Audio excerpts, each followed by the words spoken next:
nagbansay sa akong mga kamot.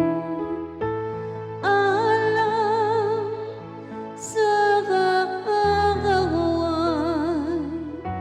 sa akong mga tudlo, alang sa gubat.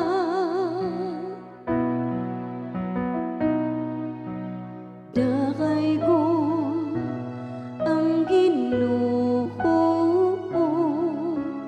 ang akong bato,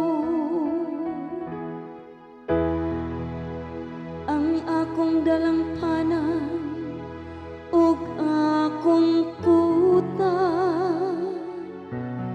akong malig-ong salipdanan, akong manluluwas, ang akong tamis nga akong gisalikan, nga nagabadlong sa katawhan